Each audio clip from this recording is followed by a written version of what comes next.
Namaste and good morning to one and all.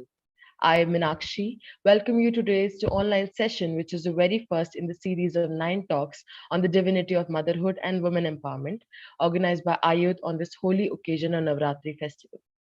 Navratri means 9 nights, and it symbolizes the victory of good over evil, positivity over negativity, compassion over hatred, equality over prejudice, and empowerment over oppression. The festival of Navratri inspires every woman to adopt the powerful form of Maa Durga, and we are proud that today the women of our country are fearlessly taking the responsibility of taking the country forward in every way and moving ahead in their personal development. And on that note, I would request Brahmachari Mokshamrita Chaitanya ji, who's Amma's disciple and also an Ayudh coordinator, to begin this session on an auspicious note with a prayer and also share some words of wisdom. Thank you, Meenakshi. Let me begin the session with a small prayer.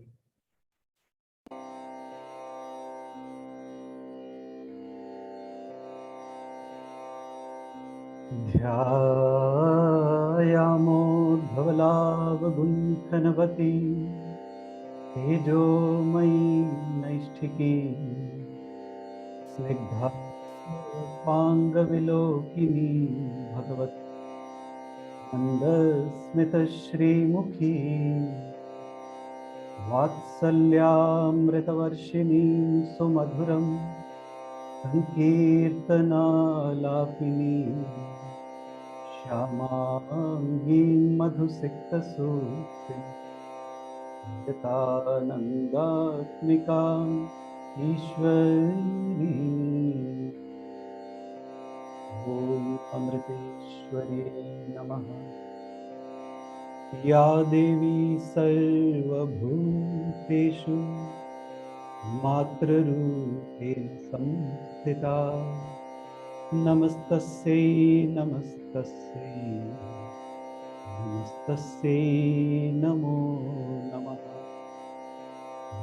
Namastasya Namo Namaha Tasay Namo Namaha.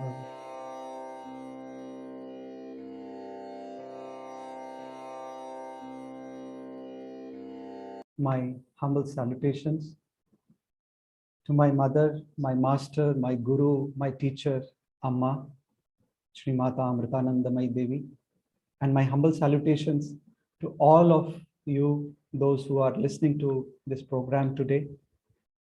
Thank you all for joining us. Let me quote few important points from the keynote address that was given by Amma at the Global Peace Initiative of Women, Religious and Spiritual Leaders in Geneva. This was in October 7th, 2002. In that address, Amma said something very, very beautiful, but I'm just going to take some important points from that and share with all of you. Amma said, both women and men are equal in Amma's eyes. And it is important that both men and women should be aware of their unique responsibilities or their dharma. Men and women must support one another. And only in this way can we maintain the harmony of the world. When men and women become powers that complement each other and move together with a sense of cooperation and mutual respect, only then will there be harmony in the world. Amma also said that in India especially, the Supreme was never worshipped only in its masculine aspect. It is worshipped with its feminine aspects as well, especially as mother, as the goddess, as the creator, sustainer, destroyer. And it is only the exalted tradition of India in which worshipping woman as one's own mother is there. And that worshipping woman as one's own mother and also as the mother of the universe is very, very unique to India, really. In reality, Amma says every man is a part of woman. Every child first lies in mother's womb as part of woman's very being. Whether it was Christ or Krishna or Buddha, for all of them to be born, a woman was needed. Even God needed a woman in order to incarnate. A woman who went through all the pain and hardship of pregnancy and giving birth. This is not possible for man. In today's world, a woman must take care, extra care, that her quality of motherhood does not become contaminated and distorted. And with those words of Amma, let me extend my best wishes to the Ayudh team and today's guest speaker. I'll keep it a surprise for now. Thank you very much for inviting me, Ayudh. Thank you, Meenakshi. Namaste and good luck.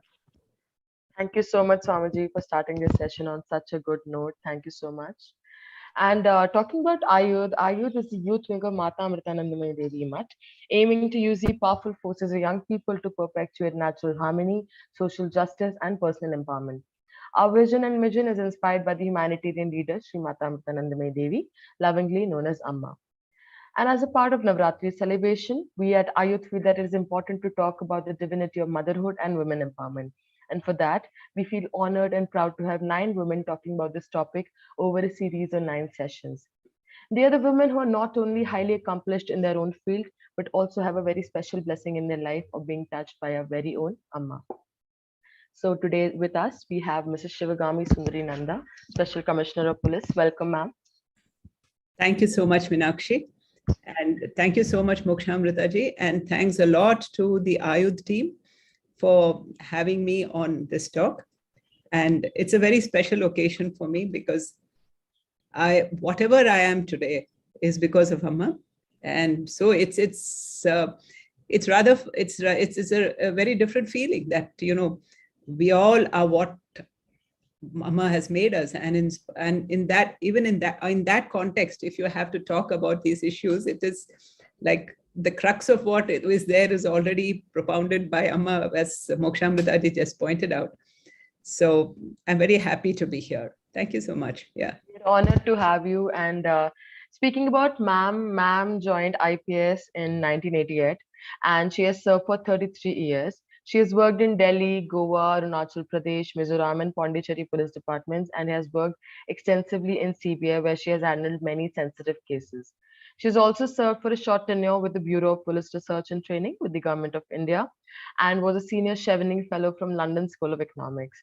Along with all the honorable achievements, ma'am had also started the first cybercrime cell in CBI. Ma'am, all these achievements, I mean, we are totally honored to have you with us, and we are hoping that through the session, you share insightful insights from your life. Thank you so much for being with us today. Thank you so much. And a very auspicious Navratra wishes to all the young people who are logged on. Yeah. So starting with the session, we would request our viewers to please post your questions on the comment section, and we will try our best to get them answered by ma'am. And we had a few questions that we had received over email and WhatsApp.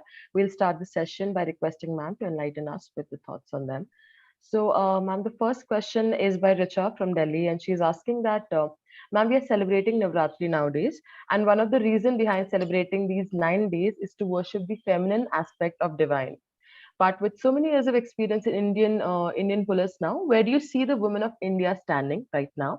And do you think men are solely responsible for the exploitation of women, or do you think women also have some role to play in it? Well, I think at this point in time, I think women, it's very heartening to note that women are mainstreamed, and maybe we just have to increase the degree of mainstreaming of women. And so I think very honestly, that is where, and it's also very heartening to note that in certain aspects compared to women across the world, I think in all fields, you know, women in India, in fact, have reached, I think there are hardly any fields where women have not occupied the best positions in India. So that way we are largely mainstreamed. And also going to other aspects of this, like, for example, infrastructure. In the fact, the evidence that, in fact, women are mainstreamed is very visible in certain things, like, for example, the infrastructure available to help women achieve their potential, like working women. Like, I remember way back when we just entered service, I mean, basic things like toilets, etc., were just not available. It was just, I mean, it was just not even, I mean, I guess it wasn't even thought of that there is also a woman in the team, or she needs certain things, etc. It was all very male oriented. But over the last 33 years that I've been in service, and I think all of us, I mean, you young people there must have noticed today, infrastructure, all infrastructure is, I mean, the word woman friendly, of course, that sounds a bit like a species, but like, like pet friendly or whatever. Apart from that, that's just a kind of just a tongue in a cheek comment. But otherwise, I think everybody is focused about, helping women realize their potential and also giving us the infrastructure required to realize that potential. Whether it is, there are a lot of schemes by various governments, by the central government, focusing on women to help women study, to help women work better, and to protect them. So many laws have come into to force to kind of protect them. And also like special courts for even fast trial of rape cases, etc.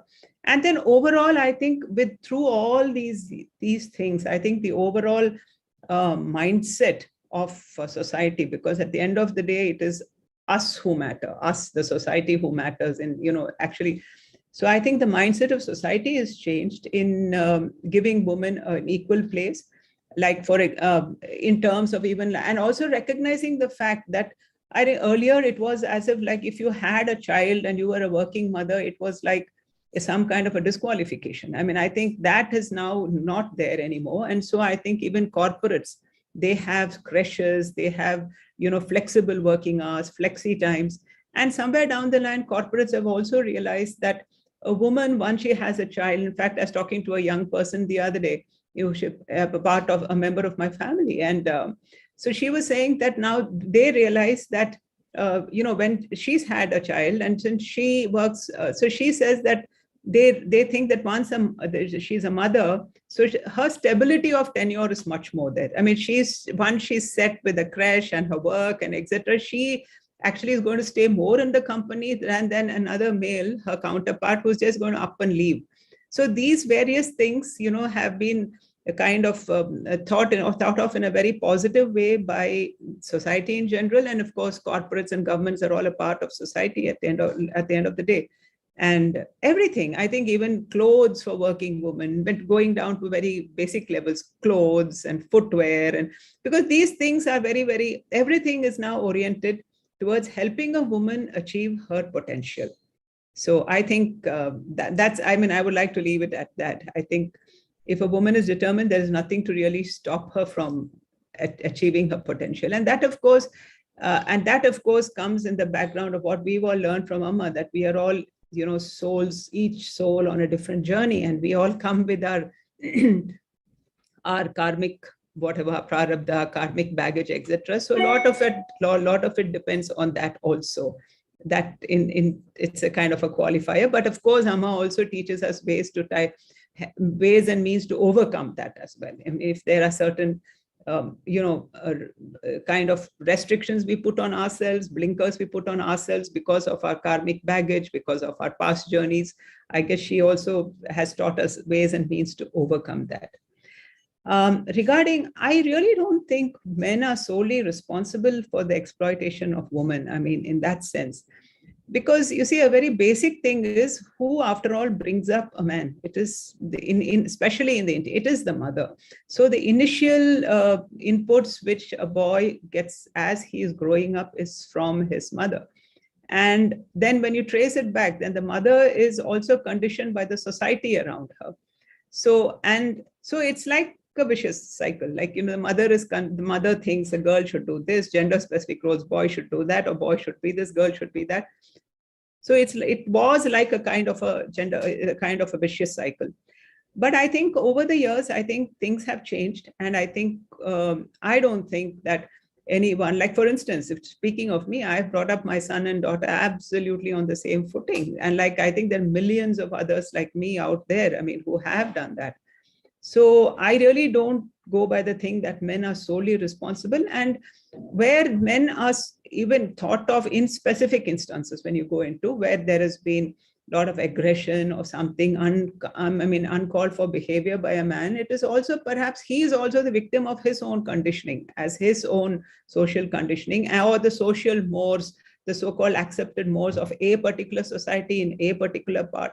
So these things really can't be generalized. For example, like, when I say that, for instance, Like we all heard of the Khaps in Haryana, for example. So that particular way of thought, that the Khaps and the kind of oppression that even that is breaking now, that is there in specific parts of the world, is specific to that area. So there really can't be a generalization on this particular thing. But the trends are very, very, very positive and very, very, very heartening. Yeah. Right, ma'am. Thank you so much. That was really insightful. And I think the change is coming. It's still, like an ongoing process, but we have, come a long way from what we were. Yeah. As an add-on question to it, what is the main reason we still hear about the oppression and violence against women in India, and how can we grow into a society where such things do not happen? That is, again, that is very specific. I mean, it's a specific, like, you see, humanity can't change with one brush. I mean, it's not like you can just paint across humanity or society and expect them to change overnight. It's a gradual process. So it's going to take time. And so it's going to take time. So I think at this particular point in time, in the context of this particular talk, what we have to look at, the big picture. You see, it's no point going on, like for instance, when the Nirbhaya case happened in Delhi, at that time, there were a lot of, advisories. Here was, okay, one terrible incident which happened, which should not have happened and which happened. But then there were a whole lot of, people coming, like for even there were certain embassies who were giving travel alerts saying that don't travel to India, etc., etc. But till yesterday, there were people traveling to India. Today, the incident happened. So it helps to put these things in a perspective. So when you actually look at the figures, I mean, like if you look on an average, I'm not giving you the correct figures, I mean, exact figures, but on an average, those days, like for instance, in the Delhi Police Control Room, we have the Central Police Control Room, which handles emergencies. I mean, if you look at all kind of emergencies that came in from women, of even things like we get calls about, look, I forgot to lock my door, sometimes, etc., etc., all kinds of calls come in. If you're very generous and take all the calls together, that didn't even go up to, we did the statistics and didn't even go up to 0.01%. And then, like if you see Delhi, it's 2011 census, we have about 75 lakh women, and that, of course, 2000, because that's the only official figure. But now, of course, it's almost a decade, the new census is going to happen. I'm sure that figures are much, much higher. So taking 50%, those days, according to that census, 75 lakh % women in Delhi, and the daily, the kind of transiting population in Delhi, which comes and goes. When you look at all that, if you look at the number of calls actually coming in from women, distress calls, when you work it out as an overall statistic and overall percentage, is actually not very significant when you're talking about significance in terms of, statistical significance. So which means apart from these terrible incidents happening, there are also hundreds and thousands of women who are going out there to work, who are doing their stuff, they are achieving things. So I think it's very important, especially in this issue of women, to also look at the big picture of what is happening so that there is a balanced perspective. Because somehow I feel that we always go on, okay, it is there. That way, if you look, there are also huge issues of exploitation of men. The balance going this way. So I think it's very important, especially since you're all the young people out there, I think it's very important that, we look at the big picture so that there is a balance. Yeah, that is to answer your question in short. Yeah. Definitely. As you mentioned, the distress calls and the cases have definitely reduced, and we really hope that they come to, like zero. So but cases, yeah. Can I see cases, it's a very funny thing. You should also remember that when you look at statistics, cases would actually numerically have increased. Like if you look at Delhi's cases, statistics, cases would have increased. And that increase is because people are more aware. They're coming out in the open. Their police station has become a friendly place, or apart from police station, even in workplaces, like when we have sexual harassment at workplace, etc., etc. So now those laws have come in. So every corporate has an infrastructure in place. So people are coming out and reporting it. Okay. So that also has to be understood. It's not about, it's not that, oh, crime has increased. It's not like that, you see. So I think we need to keep this big picture in mind. Yeah. Right. I understand. I mean, like people are reporting it at the, starting stage so that it does not extend to the end phase where nothing can be done. And, you have like no measures to take. So people Yeah. are becoming aware, and yeah, like And even other issues, for example, to add to this, cupboard issues like incest, for example, exploitation of girls, incest. Hmm. All those things today, it's come out in the open. People have the confidence to come and report it. Because hitherto it was in the woodwork. I mean, it was there, but it was in the woodwork. Nobody was even talking about it. And the victims were suffering. But today there is a way out for that. So these are all very, very heartening signs. Yeah. Yes, ma'am. Okay, so this next question is also something I want to know. So you have been associated with Amma for such a long time, and please tell us a little bit about how you met Amma, and in what ways does she empower you, and what are the things that you've learned from her, which you can help empower women of India. Well, I belong to a family which was always a worshipper of the mother. So from my grandfather's side, they were always associated with the Ramakrishna mission. So so we were always worshippers of the mother. And as a child, well, I was always, for some reason, I guess, again, my past karma or my past journeys, so always attracted to spirituality. Otherwise, I was a hardcore rebel in terms of anything to do with, that terrible, don't look at a woman, don't touch her, that typical religious kind of an approach, that I was dead against that. But I was always drawn to a lot of spirituality. And so this thing was there throughout. And so I think at when I was in high school, I mean, I think we had a family guru, and he was a young engineer. I mean, and I think I was first introduced to the entire Lalita Sahasranam and the Sri Yantra worship, etc. All of us in the family were introduced to that by him. And then, of course, I went to college, and I was growing up in a very westernized environment. I studied in a Catholic residential school and, westernized environment and all that. And I got introduced to this. And my own journey, to cut a very long story short, I mean, it was that sometime in 2004. And the mother has been with me always. And when I look back at my life journey and I see the impossible things that happened, I mean, I think that's total grace.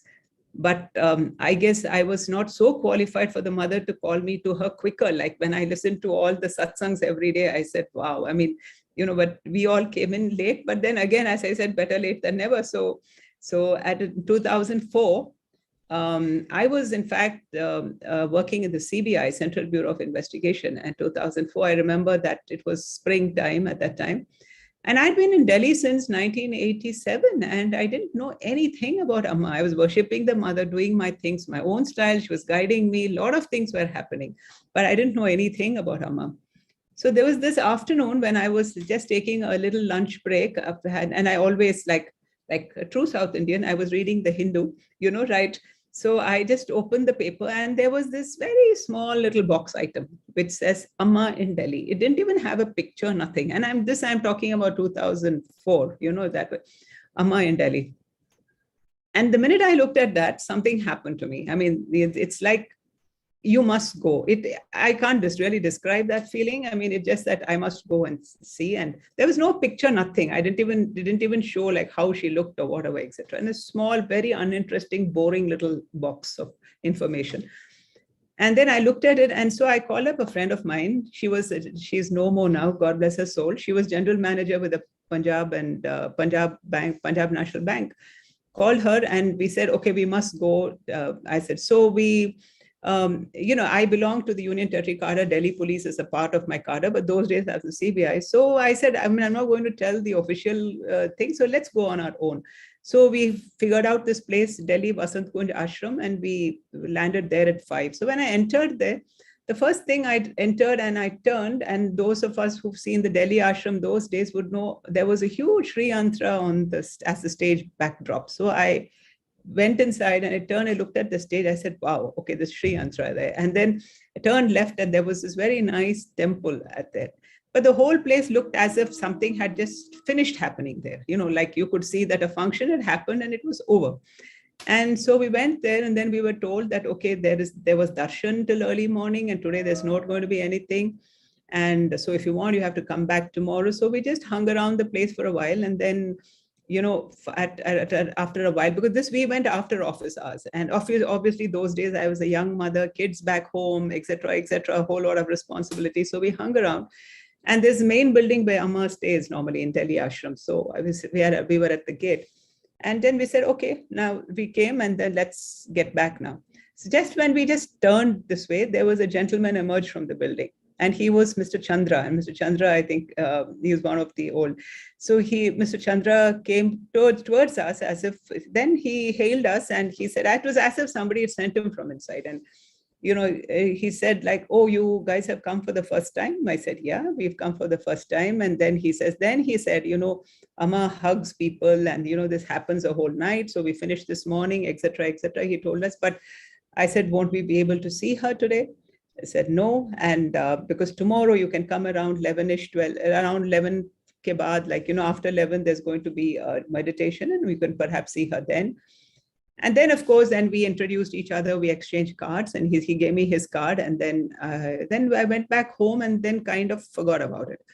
And the interesting part here was the next day in the CBI, I had two very important issues. One was a very sensitive case that we were doing, was coming up in the Supreme Court. And that hearing was there around mid-morning. And after that, there was another issue, you know, CBI, we do these live traps, etc., etc. So there was a live trap against a very senior functionary in Uttar Pradesh, and the team was there in Lucknow and stuff like that. So that was scheduled for that day. So I said, then I kind of totally forgot about it.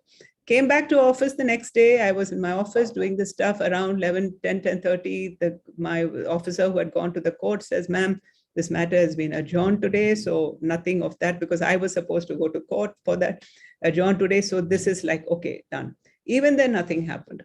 Then after some time comes another call saying that, ma'am, in this live trap, that complainant, you know, the complainant who had complained and who's very critical for these live traps that we do in the CBI.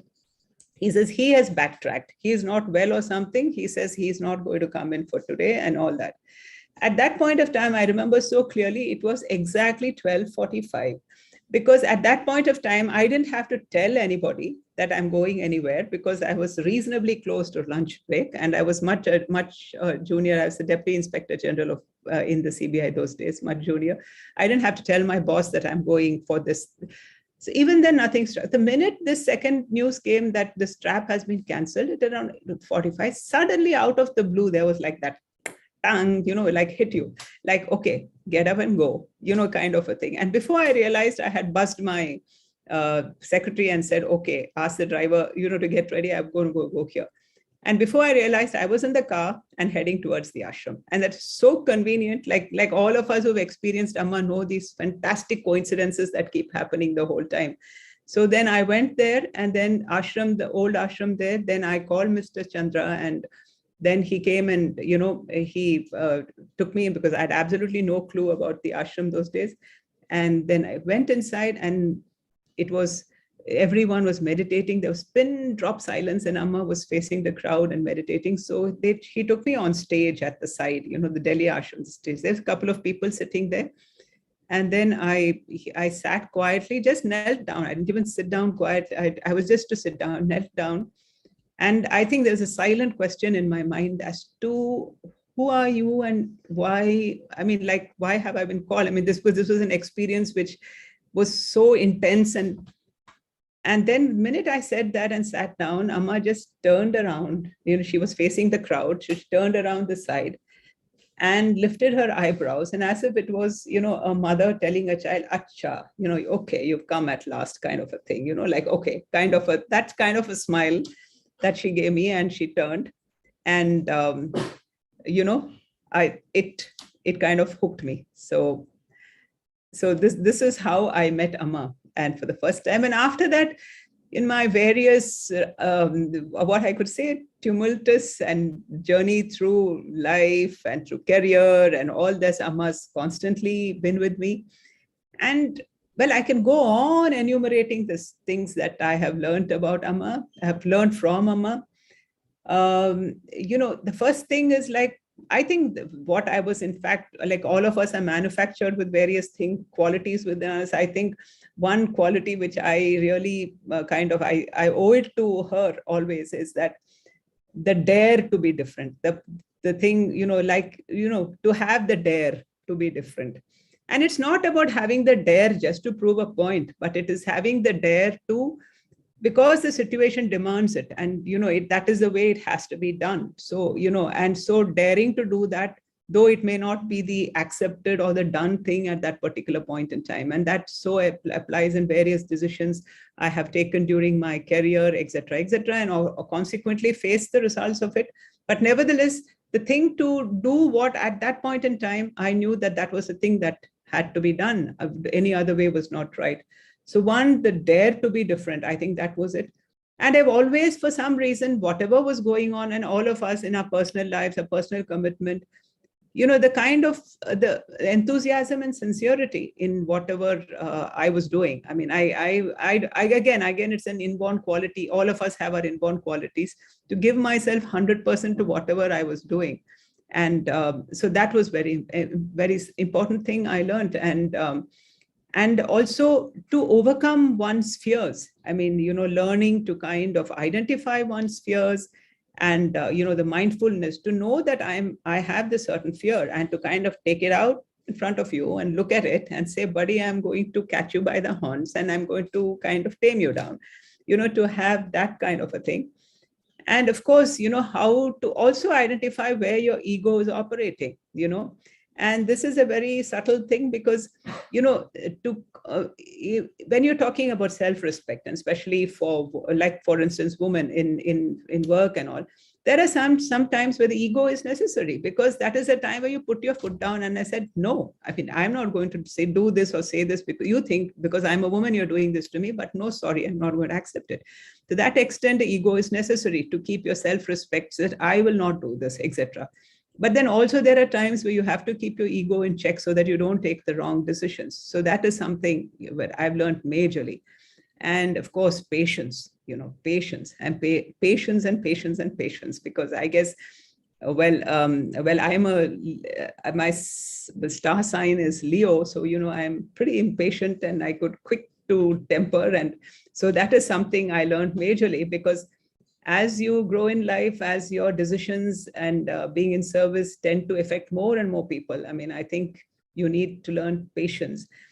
And then the most important thing is, of course, integrity of thought, word, and deed. And that is something which I believe in a great deal, because I think I say what I think, and I do what I believe in, what I think and what I say.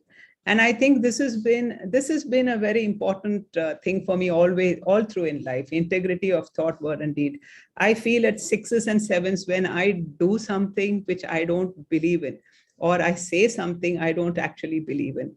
So that is why at the end of the day, and I think it's I mean, just to give you a kind of an example of this, I think where way back, I was talking of incest, right? So way back, there was a case in Delhi, which was reported, where there was this mother who came and reported that her young daughter was being abused by her own father. These were the days when, incest was a cupboard issue. And I still remember at that point in time, and this gentleman was a very influential undersecretary in the Ministry of Home Affairs in Delhi at those days. And this is very long ago. There was also a cover story on incest in India Today those times, I remember.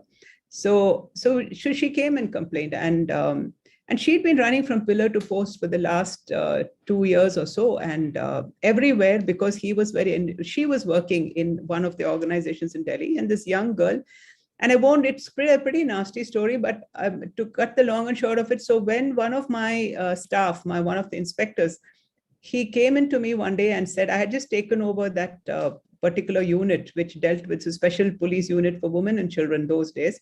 So she says, ma'am, this looks very different, this case, you must listen. Here was a case of a girl being exploited by her own father, and she was 8 years old, and her physical growth itself was almost like 5 to 6 years old, that kind.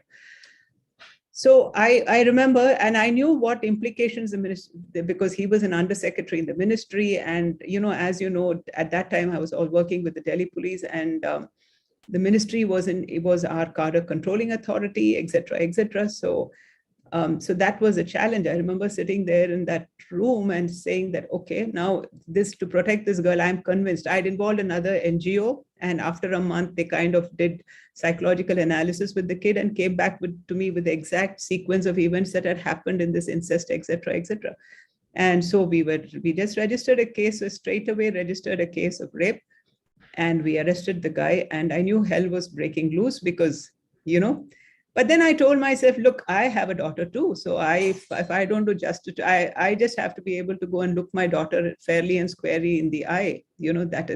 So that's the kind of thing I'm talking about when I say integrity of thought, word, and deed. The consequence of that, of course, was there, because promptly, like I said, Amma leads you from one thing to the other. So that case became so controversial. People went on strike because not only one, we had picked up about 6-7 people from the Home Ministry who was a part of that.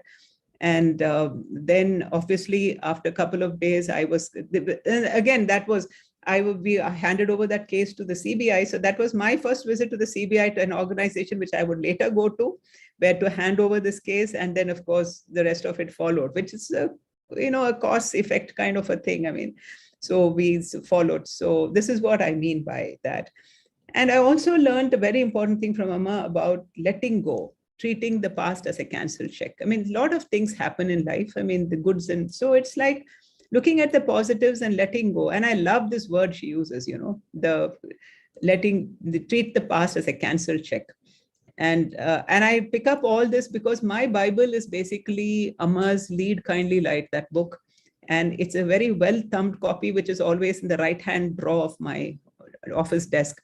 So I just pick up one page and open it randomly every day and just read a little snippet. So over the years, that well-thumbed, that book is given me all these little things which I try to kind of practice in my life. And the other important thing is like living in the now, the power of now, the living in the now, live in the moment. That is something which, we struggle with it, try to practice living in the moment.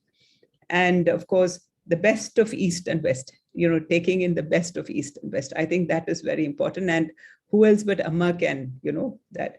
And acceptance, wholehearted acceptance of what happens in life, accepting what has happened. Instead of, there is an innate resistance in each one of us, which is very funny as you analyze yourself. Your mind has somehow conjured up a picture, and then you think that is it, where your mind had actually no business to be conjuring up that picture. Instead of that, you take life as it comes, accept things as it comes. And of course, now that, now it is about, she's taught me how the mind-body complex is different from what you are, that is important, and how to use the mind as an instrument. I mean, you're not the mind. I mean, it's just this entire complex is, for you, because you are different from this entire mind-body complex. So, well, I can go on and on, but I think I'd stop here. Yeah. That was a beautiful story, beautiful insight. And yes, even I'm a Leo. Patience is something I've definitely learned from Amma. And there's a lot more to it. Thank you so much for sharing that story. And I'm sure our viewers would be so happy to know and, happy to learn a lot more things than they have already learned from Amma, from your incidents. So moving to the next question, ma'am. So there's another question in which the person asked that, were there any challenges or situations in your personal life where you felt that your family or society was being unfair to you because you are a woman? And if there was a situation like that, how did you overcome it? Yeah, because in our times, I think we were all subject to these things, like where you were very gender specific roles. And even I remember in the school which I studied, and I think that happened across the world. And I said it was a convent school. And I remember them teaching us, oh, you have to have this ladylike behavior, sit this way, do this way. And that's not, why are you climbing trees? Like, the word tomboy, why are you climbing trees? I mean, don't have this tomboyish behavior. And football is not a game for women and stuff like that. And I also remember when I was growing up, I mean, with due respect to my parents, I mean, I'm sure they meant the best at that time, but they were also, as I said, a subject of conditioning in society where they said, oh, you can't go out and learn cycling. I mean, that's, you're a girl. I mean, you really don't need that, etc., etc. That kind. I'm talking about those times. And we're talking about early 70s, and I'm born in 64. So I'm talking about those times. So of course, society had very definite, and you can't go out and play because there are other men out there. You can't go and play, etc., etc. My brother could go, but I could not go. All these kind of things. I mean, like I said, like they were just a part of society, the societal conditioning and thing that girls could do this, boys could do that. So that is always a thing. But then obviously, like I said, when you got to work, it was always about, like I said the other day, when I remember as a young assistant superintendent of police those days, I mean, we were in boat club lawns in Delhi, those of you who are familiar with Delhi. And I was looking at Parliament Street police station and all these areas, that subdivision. And so there were huge protests and demonstrations when Parliament was in session. And so we would be sitting there the whole day, because it was like this one would finish, that one would start, and there was no toilet. I mean, it was like for the men, there was a toilet, everyone would go there, etc. And for us, it was like, you had to go back all the way to the office. And then by the time you came back, you were apprehensive to leave the place, because you're responsible for that situation. In your absence, if something happened, you would be hung in any case. So, it was very unfair. I mean, so I'm so glad. And so there were times when we would go home after go to the office, your stomach would be literally aching for want of having, to use the restroom or something like that. And those were not nice things. I mean, and also that, when things have changed, like for instance, when we were undergoing training at National Police Academy, I mean, I remember those days and there was so much of physical activity. And while the men were asked to wear shorts, we were asked to wear trousers. And so I said, I mean, when we were jumping over things, etc., so I said, when these trousers are not favorable and men are asked to wear shorts, so we are asked to wear trousers, and they were not even stretchable trousers those days. They were just ordinary, So I remember when we went back for phase 2 in the academy, so when we had to do yoga and all, so I just put my foot down. I said, I'm just going to wear a salwar kameez to do yoga. So then I still remember we had these lovely ustads. They're such amazing people who teach us, we call them ustads, he says, Saab, aap ye nahi pehen sakte. Matlab, you can't wear this because this is not prescribed. I said, no, how do you expect me to do yoga? So sorry. So I think, and it was our instructors those days. So we, and it's those days we were just 2 or 3 of us girls in a batch of about 70 men. But today it's great. Today it's about 20, 25 of them in a batch of about 70, who are training in the academy. So now you see, things have changed in the academy. Everybody wears track pants, everybody wears things, things have really, so these are some of the times things and you have to just stand your ground and you have to be the change. You put your foot down and okay, you be changed. And also, sometimes, yes, when you came back from work and you were tired and things like that, you always wish that sometimes you feel that people could share the responsibility. You have to come back and manage the home and the kids, etc., etc. The people could contribute, of course.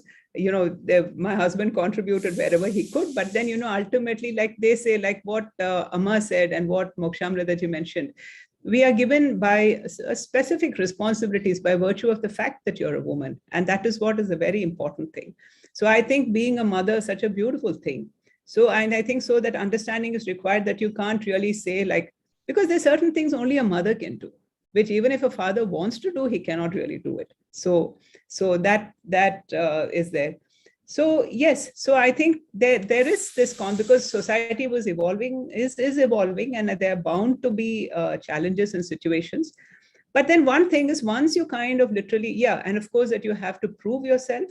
But then once you every time you have to prove yourself, but in any profession, I think once your professional reputation is established, the people know who you are as a person, then it's a kind of, it's like they know. So that is why, if I kind of say that some of the most toughest cases in the CBI were given to me to handle, or some of the toughest assignments, etc., what we've handled, I said that comes because after a point in time, people know. Then they stop, like in police, we have a joke amongst us lady officers. So we say then they just start calling you sir, like they don't even say ma'am.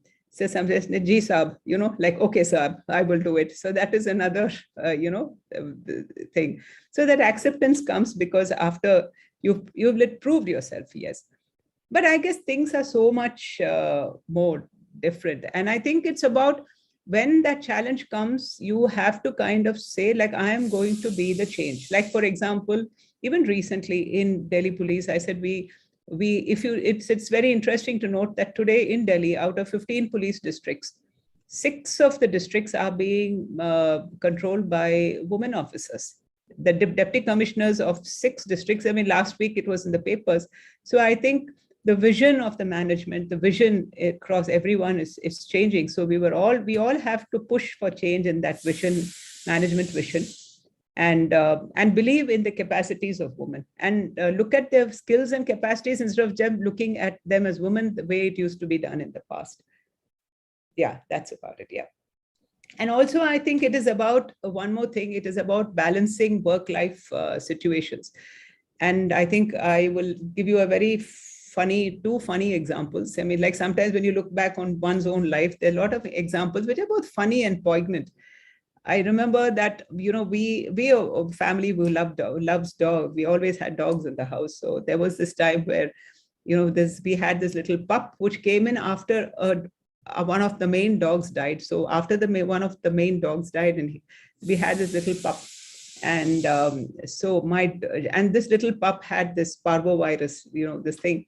And my daughter stayed back from school and nursed him so much, both the kids. And one day she stayed back because he seemed to be getting better. She says, I'm going to stay. I've stayed all night up. So, and I was with her. And that day I had something important. Again, I was with the CBI those days. And I remember just having reached my office, and my home those days was pretty far away from my office. I just reached my office, just sat on my desk. And when I got a call from my daughter, she was absolutely crying, brokenhearted, because that for the first time she had seen death, because she was going in a cycle rickshaw with this little pup to the vet who was very close by, and the pup had died.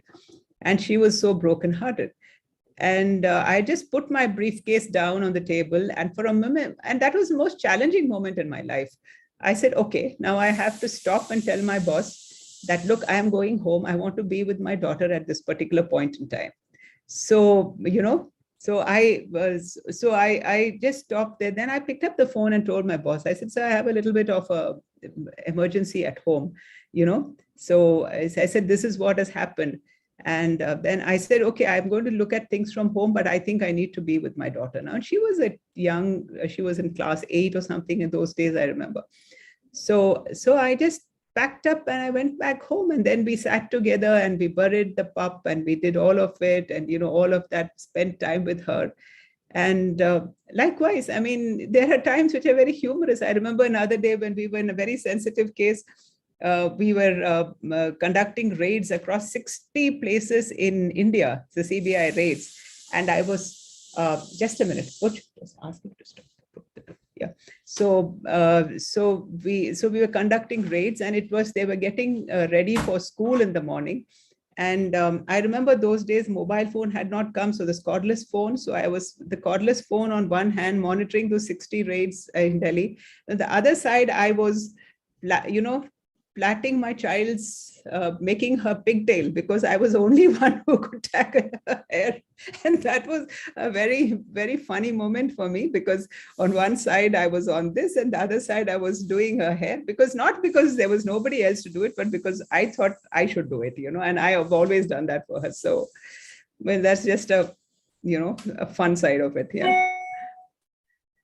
And that's actually a great story, because that is how we, usually balance work life when we are in that age. So, okay, so because we are celebrating Navratri, is there any message that you want to give to the youth of India, especially girls, from your side? No, I mean, I don't think I'm anyone. See, look, I am a work in progress, majorly in progress. And I think we are all under Amma's umbrella. So I really don't think I have any kind of a message to give in that sense. And that too in front of Amma. I would just say that, I just follow what Amma teaches us, but that's it. I mean, and I've done that. And I think I'm, like Amma says, we need to celebrate life. And that's how remove the negativities, see the positivities, and celebrate life. And that's your innate nature. And So I really don't think I'm really qualified to give a message to everyone. I just relax and just Amma's there, just do what she says, period. Yeah. Yeah, definitely, ma'am. We follow Amma, and that's why, Yeah. we're seeing the change. And as you mentioned in one of the questions, that be the change you wish to see in the society. So, Yeah. Yeah.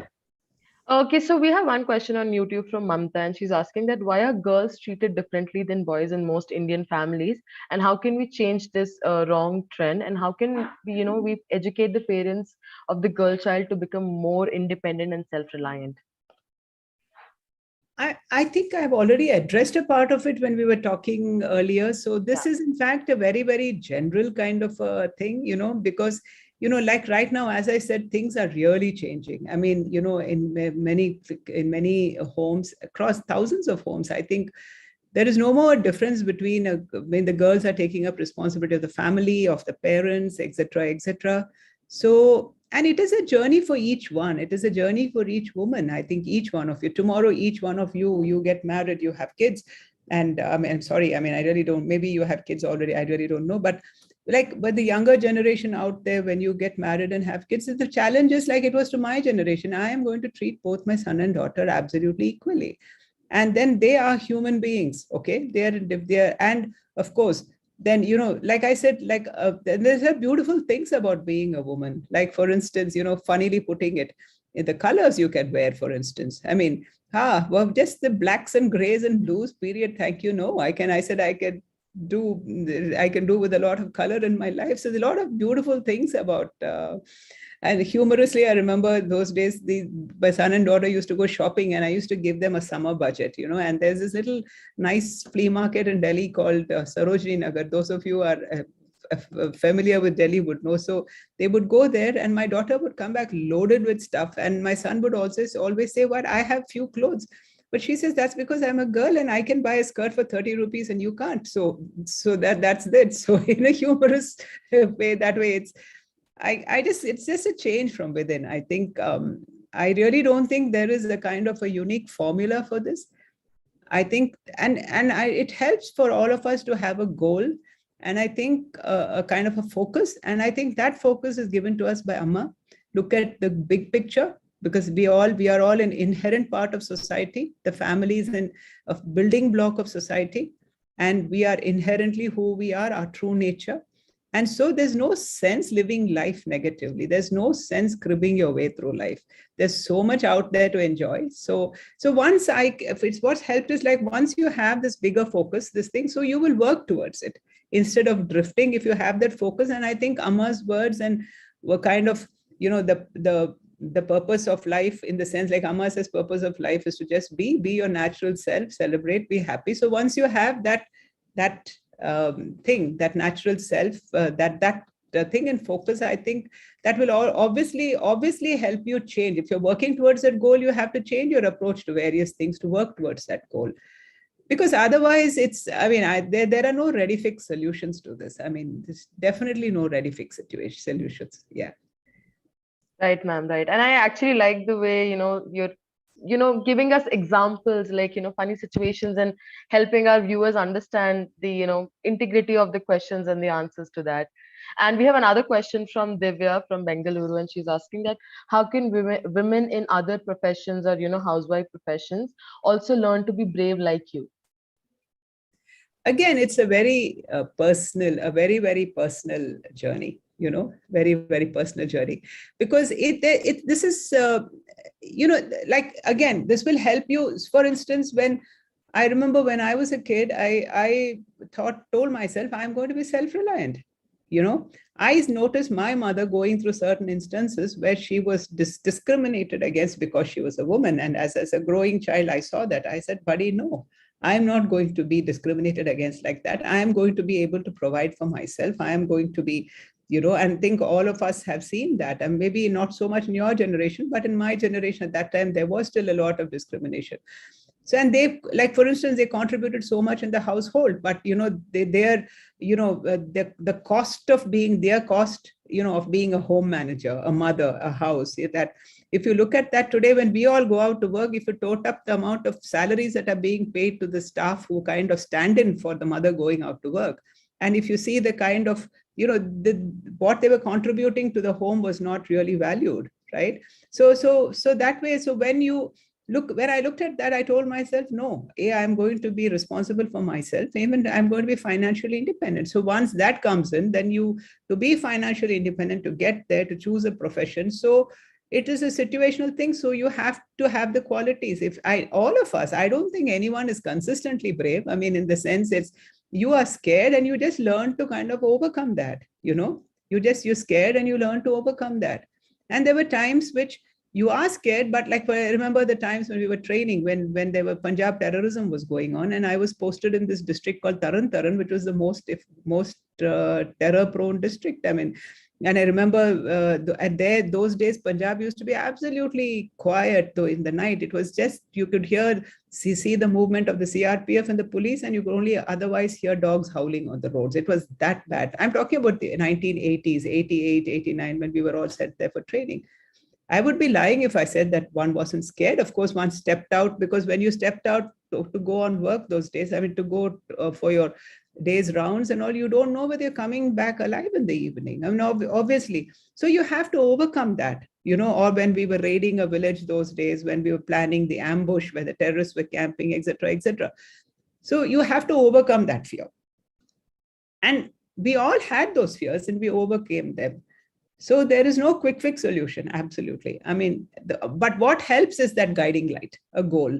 And that, what Amma says, that puts life in its true perspective, and that helps majorly. It's not about, okay, I want to do this, I want to buy this house, I want to buy this car, I want to go here, do this, buy these branded clothes, etc., etc., do this, do that. It's not those limited goals. They are not the end of life. They are just little markers which you kind of say, okay, I was able to buy myself a Gucci bag, for example, or I was able to buy myself. That is just a marker, but that's not the end of life.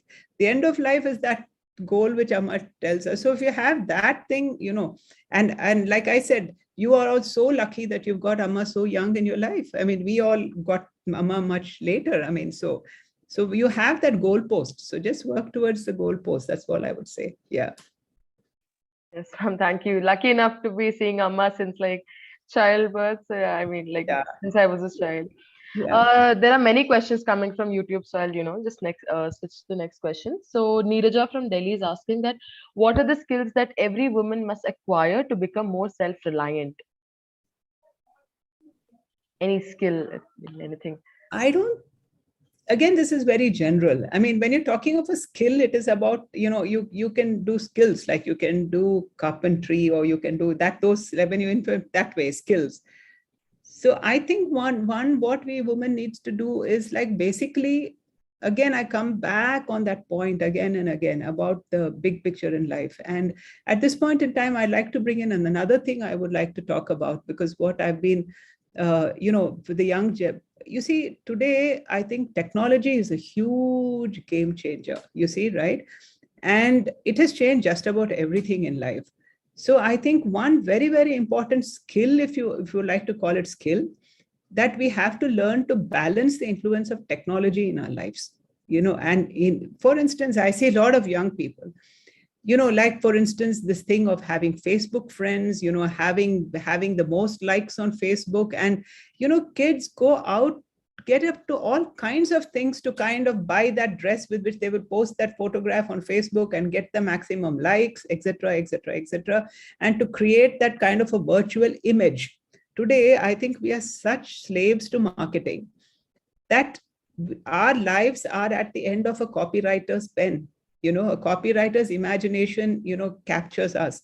So that is why, unfortunately, what I see on ground, a lot of young people is that, okay, this success means, a black Mercedes, and a man in a tuxedo, a woman in a split red dress, and there is this beach table and wine on it, etc., etc. That is a kind of time, and again, it's drummed into our heads. This is the ideal of success, but it's not. It is some copywriter's imagination. So I think a skill which we really need to acquire is to use technology as something enabling, and also learn to recognize that I will not become a slave to things like, marketing, things like, and that, these things take us away majorly from our life goal. So that is why, in fact, the last month, in fact, I mean, of course, I've interacted with a lot of young women out there, and while reaching their peaks of achievement, women who work so hard and reaching peaks of achievement, they go through so much, So now another important skill that I feel is required is, like, it has happened to me also. There's a lot of anger, there's a lot of angst which comes in. Somebody has wronged you in office, you've fought through that. I mean, I remember because of a very principled issue that I just took a principled stand in a very, very sensitive matter. And because of that, my annual confidential reports were totally given the dump. I mean, and because of that, I had to fight it out. And so I remember we have something, the meritorious service, the police meritorious service medal. I got that 2 years later than the rest of some of the others in my batch, because I had to fight this through.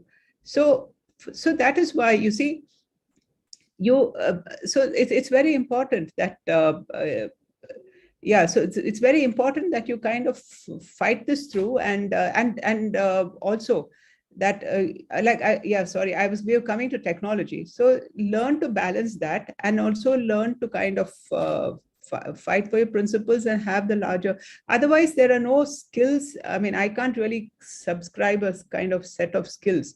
But I think this thing about technology is something which is very, very concerning. And this point, there's angst, the anger in young women. So young women, I find nowadays, because of achieving the career goals, like even we did our career goals, but this generation, I find the problems are obviously, they are getting married later, much later, motherhood much later, and a lot of issues. I mean, the entire thing has shifted. If we all married at 25, our mothers married at perhaps 18, 19, 20, we all married at 25. Now it is almost into mid-30s.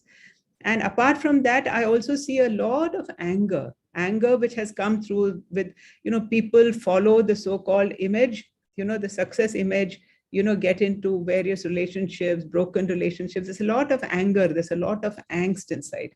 So a lot of angst. And I think angst really helps you, destroys you in terms of your health, because there's negativity, and negativity, we all know, has an effect on your physiology. It affects your health.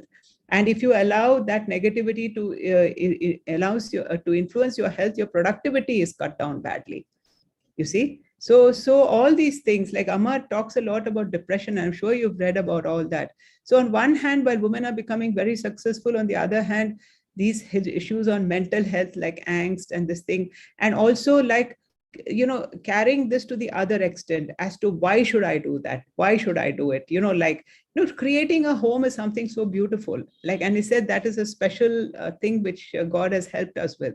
I mean, maybe a man would be most willing to do, for example, a very funny example, a beautiful flower arrangement at the house to make a home out of a house. But maybe a woman would do it that much better, because that little sensitivity is perhaps there in the woman. So, sometimes you carry this man-woman thing to the other extremes. They said, why should I do this? Why should I do that? So that creation of a home, which is a kind of a hub, a place where the kids will like to come back to, where you are, which is a kind of a lot of positivity in that. So all these things also do get affected. So I think more than skills, I would like to just flag these issues as I see these issues happening, because women are today traveling the globe. There's a lot of loneliness in young professionals. There's a lot of loneliness in young. You may be working in a multinational, you may be abroad, you may be the best universities, etc. So you need to, accept that. You don't call it loneliness, and accept the fact that, okay, you've chosen this, you're here because you're in this thing, you're not with family or something. It's a tough call, but you have to learn to get around that. These are the more real issues which I think in the future are coming in this generation, young women are facing. And that's it. Yeah. Yes, ma'am, totally. There's another question by Shweta Tulsaria. She's asking that, how do you tackle patriarchy in your own home? You just have to put your foot down. That's all. Yeah. You Take a have stand. to see now, this word patriarchy, I would like to kind of dwell upon it. Now, I think I look at it very differently. like, for instance, my home, like, so for instance, I have, say, guests coming. There were times when I was much younger, and I knew that I had guests coming home, and I take pride, that being a house proud. So you take pride in keeping your home a certain way. And it was like that, okay, there has to be a fresh towel in the guest bathroom, for example, or there has to be a beautiful flower arrangement in the room when the guests come, etc. I'd perhaps come home at 10 o'clock and I would say, okay, I'll ask him to, and I would probably at 10 o'clock do a flower arrangement also. Like, there again, that's where the fine line, it's blurring. It is not about then patriarchy. It's not that, why didn't my husband do it? I mean, it's a patriarchal thing. No, so it's not like that. It is like, so this is one thing which is creating a lot of, it's, when you look again, it's about the big picture. It's your home. It's not like, okay, if there's an extra glass lying in the sink, wash it. I mean, why should you, if your husband has drunk his tea and put it there, if you can just wash it? It's not like, okay, you wash your own glass, that's patriarchy kind of a thing. So I find that, to the detriment of homes, to the detriment of unfortunately, the lot of divorces happening these days, too young. I mean, again, because a lot of these cases do come to us, we interact with these things. So a lot of things happen because I'm concerned about this, because these families are the building blocks of society. And you see, the entire investment to India, the entire international interest is India, is because of the youth dividend. You guys, the young, it's not investment coming on us, it is investment coming on you. So if you are not okay up here, your productivity is going to thing. And so all these interpretations of this word patriarchy, etc., how you translate it into your life actions, has a great bearing on your own productivity. So I think it's very important that we don't get too narrow in that particular interpretation. Like, for example, if the child cries at night, the husband may be willing to get up and look at the child, but the child will not stop crying because you're the mother.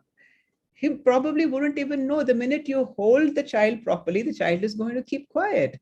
So you can't bring in patriarchy there. You can't bring in, so because like Amma says, it's each one, we have specific roles. I mean, nature has created us like that. Woman is always nurturing, love, compassion.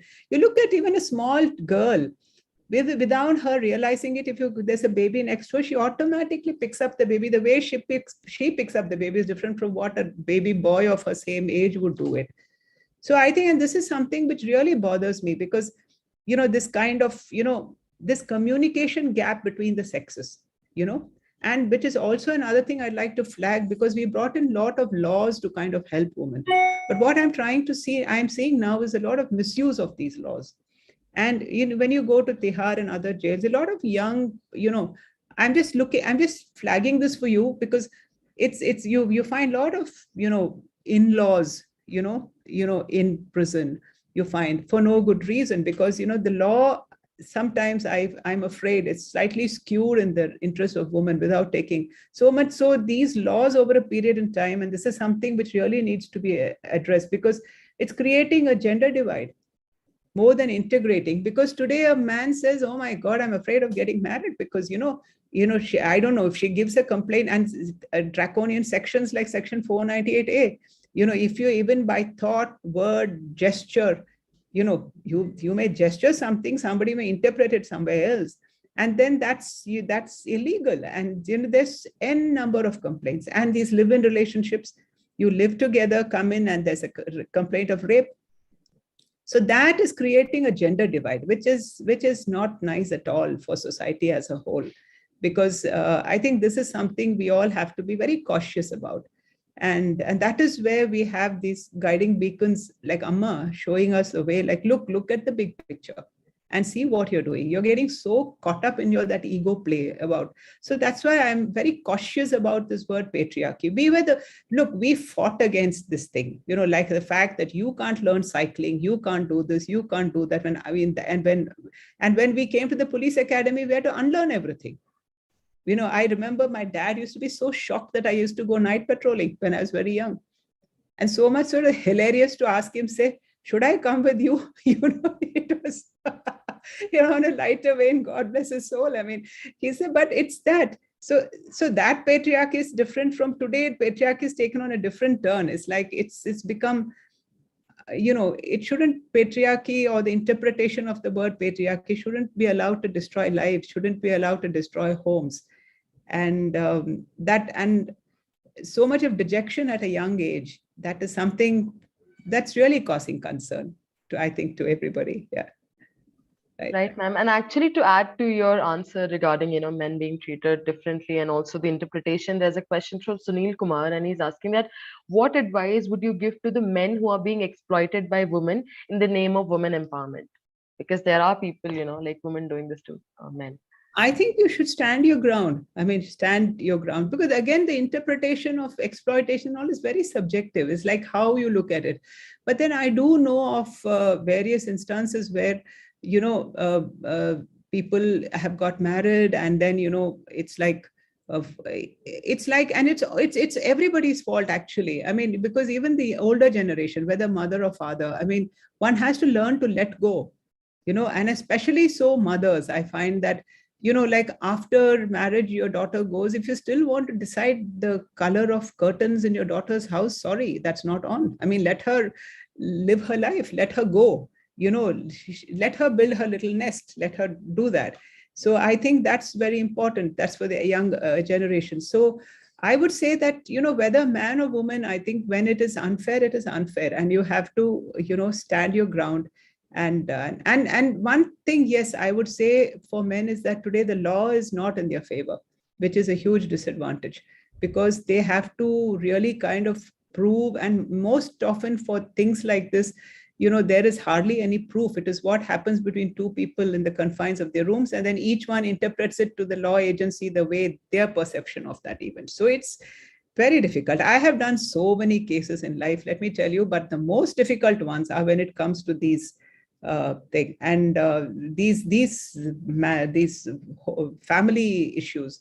And today the sad thing is, again, which I'd like to flag to this young audience, is again about custody of children.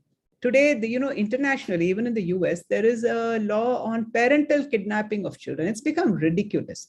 And even in India, we're having consultation of this because of global citizenship. The girl is from one country, boy is from one country, they split, go ways, and one of them just takes the child, parental kidnapping. And then there are international bilateral treaties, mutual legal agreements, whether between the country exist or not, etc., etc.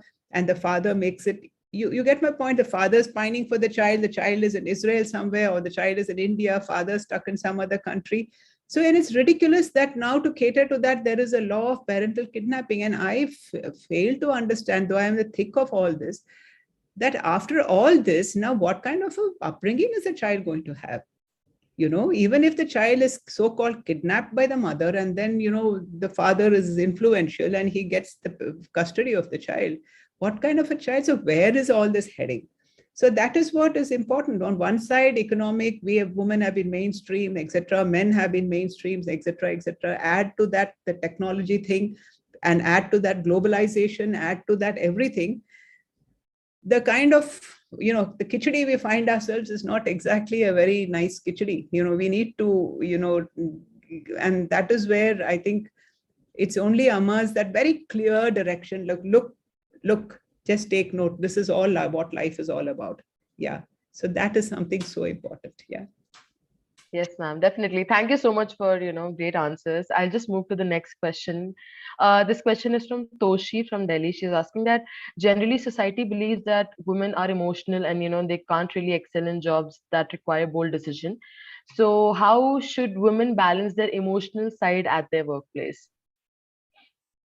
I think that is handled by your training, because there are women who are even who are flying fighter aircraft these days.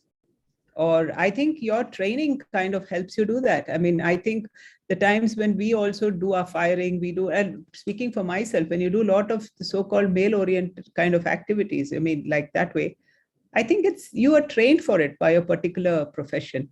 So I don't have an exact answer for that. It's training, and then of course whatever we discuss now. I mean, I would just be repeating myself if I said it's your mental disciplining, your meditation, your this thing, etc.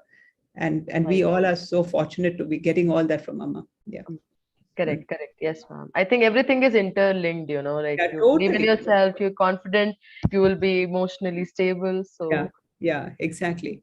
right. Ma'am, so because we just have 5 minutes, we'll take one more question from Vinesh and then we'll unfortunately have to end the session because it was a great session. So we have this one question from Vinesh from Mumbai. He's asking that why are we still lacking a woman leading the nation in political leaderships? No, I think women are doing so brilliantly in political leadership right now. Vinesh, I think perhaps you need to maybe kind of refresh your current affairs button. Yeah.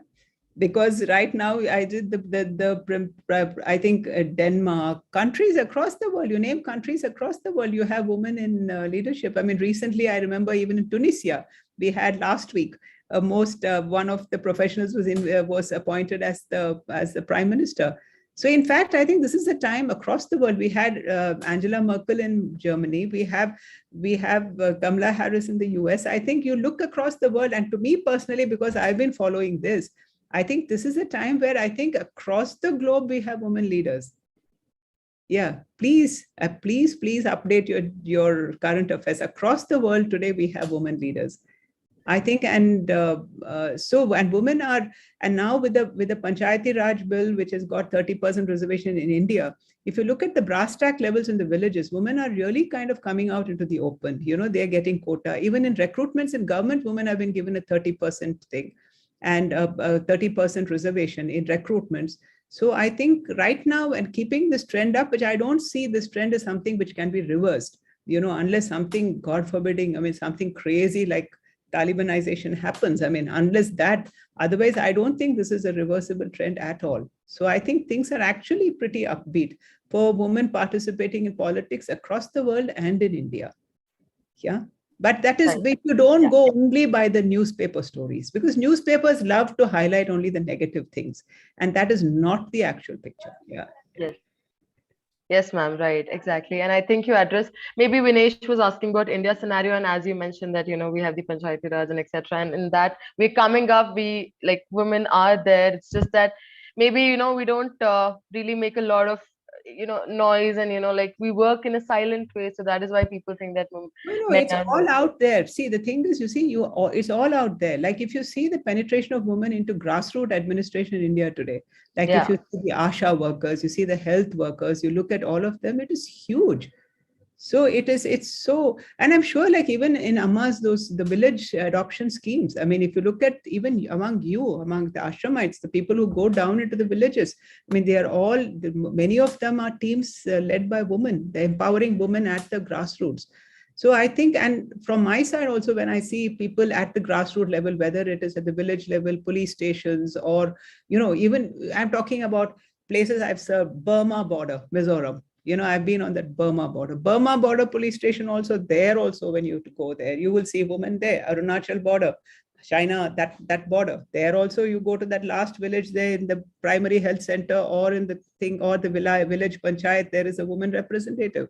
You go on to any of the borders across the thing. Why I'm giving you this example, like these are like really, really remote, that kind. Even there you find women there. So I am very upbeat about this, I think. Yeah.